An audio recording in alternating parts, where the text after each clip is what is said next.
So, tell me about, in season 3, paying homage to the entire canon of Star Trek music. We're talking Jerry Goldsmith. We're talking James Horner. We're talking Dennis McCarthy.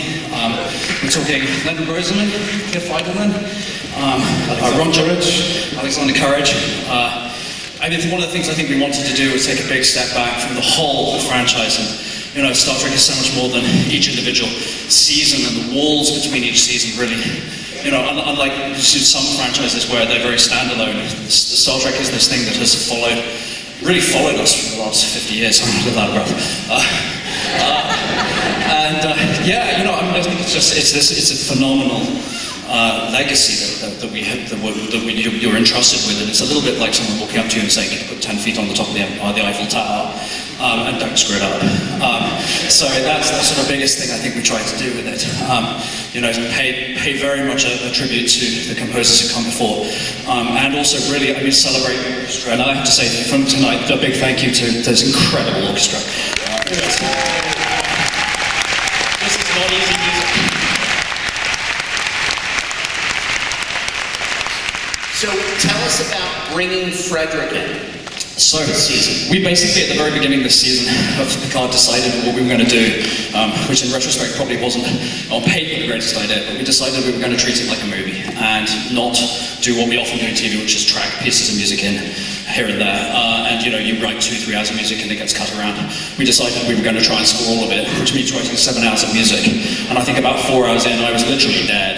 Absolutely. I was doing sort of 7-day weeks, 16-hour days, and I just, you know, I hadn't seen my family, and it was like, yeah, absolutely brutal. So we got to about episode 7, and it was either a question of sort of kind of sacrificing that vision, which, you know, really we have to give full credit to Terry Matalas, our incredible showrunner, who's just a force of nature.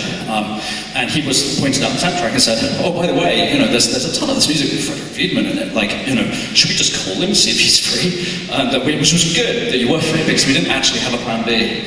But it was very much in the idea of not sacrificing the vision and saying, like, let's do this properly and send off the next generation crew the way they really were meant to be. Yeah, and I almost missed that email that was supposed to reach me, because it ended up in my spam folder from my website email contact form. So it took me a week to finally see that, which was quite mortifying. And then we were like, "Can you start tomorrow?" Yeah, it was basically exactly, start this day, here's episode 7, and go. So for you both, the biggest pressure to compose for what scene? What was the biggest pressure for you, and what was the biggest pressure? Okay, for me, hands down, the end of episode 9, where the old crew goes back to the original Enterprise for the very first time. Spoiler alert. Oh, no. Yeah, spoiler alert. So yeah, we all knew this was going to be a big fan favorite moment that a lot of fans have been waiting for, and so we had to do it justice. It was, you know, agonizing experience to compose it, but once it was finished, it was probably one of the most rewarding at the same time. I think for me, just coming up with a new Star Trek theme, in fact a couple of new Star Trek themes. So at the very beginning we knew we were launching the Titan out to space dock, and this was, you know, this is a moment that has occurred in Star Trek several times. And so we thought, okay, well, we really need a new theme, and mostly, you know, I was, you know, on set chatting with Jonathan Frakes a little bit, and, you know, chatting with him about the genesis of the First Contact theme, which we then pay homage to in the end credits. We actually use it in our end credits for 9 of our episodes, because it's such an awesome tune and such a great piece of music. So, you know, coming up with that tune, and Star Trek tunes are one of those ones, they have to do a thing, and you know it, and it goes a je ne sais quoi, and if you don't hit it, oh, you know. So, you know, it has to have all the feels. And so coming up with that, I think, was probably the trickiest thing. But, you know, again, this is where we have an incredibly patient and musical showrunner, Terry, who literally sat in the back of the studio whilst I sort of went around about 200 different versions of this on the piano, with the, you know, patience of a saint over about 2 hours. And eventually, you know, we hit on it that evening and sort of, you know, kind of were like, I think this is going to work. And so hearing that recorded with orchestra was just, you know, just incredible. Star Trek Picard.